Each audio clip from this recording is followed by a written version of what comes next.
there are three special lines in a triangle that you need to know about: medians, altitudes, and perpendicular bisectors. Now, let's start with the median first. A median joins the vertex to the midpoint of the opposite side. What do I mean? So, let me take an example. In this triangle ABC, if we mark the midpoints on each of these sides, D, E, and F, and now let me join vertex A to point E, this line that we obtain is called the median. And one interesting thing about the median is that it divides the area of this triangle into two equal areas, as you can see here. In fact, there are three midpoints and three vertices. So, we can basically get three medians. Now, you can actually join point B to point F, and also you can join point C to point D.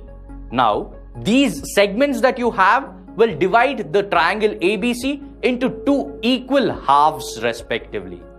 But wait, what happens if we draw all the medians, that is CD, AE, and BF? Hey, they all intersect at one single point, right? As you can see in this particular figure. And this point has a special name. It's called the centroid of the triangle. Well, take a look at this triangular table. Where do you think you will put a single leg of this table such that it balances on itself and it does not fall off? This point is called the center of gravity of the table. At the same time, if we were to draw the medians of this triangular table, we would see that the centroid coincides with this center of gravity. So, you know that the centroid is used in everyday application as well. Brilliant. Now, let's take an acute angle triangle, a right angled triangle, and an obtuse angled triangle. Let's draw the medians for all of these three triangles. And we get their centroids. We can observe that the medians and so the centroids are always inside the triangle. Quite obvious, isn't it? The centroid is the point where I can balance the triangle, and the centroid acts as the center of gravity of the triangle is what I said, which means that the legs of the table to balance this should always in fact be inside the triangle only.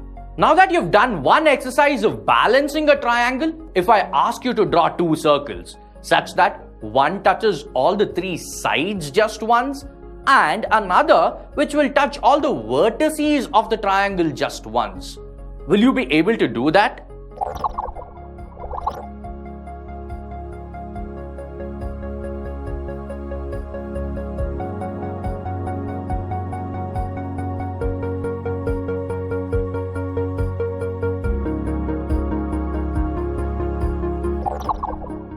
Well, it seems a little difficult, isn't it?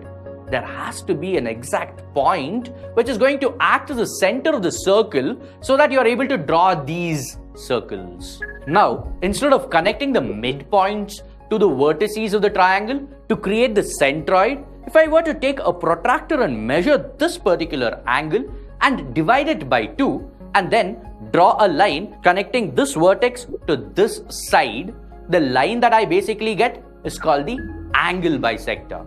And you know that there are three angles and therefore I can have three angle bisectors. And the point of intersection of all these three angle bisectors is called the incenter.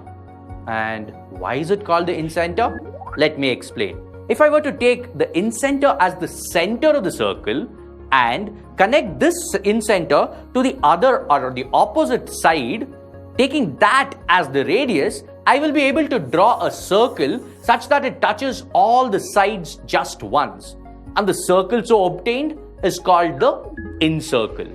Now, how about a circle that touches all the three vertices?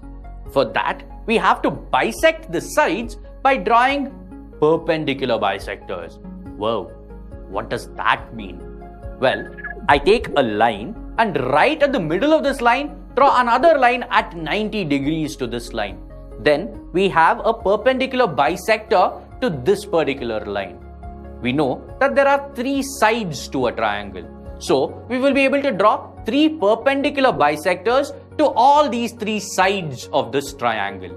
And these perpendicular bisectors meet at a point that we call as circumcenter. Why circumcenter? Because I will be able to take this as the center, and from this point to any of the vertices will be my radius, and with this radius we'll be able to draw a circle such that it touches all the vertices just once, and the circle so obtained is called the circumcircle.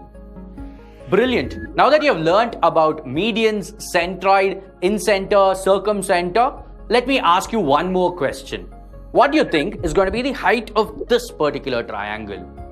What is the answer going to be? Let me make it simple for you.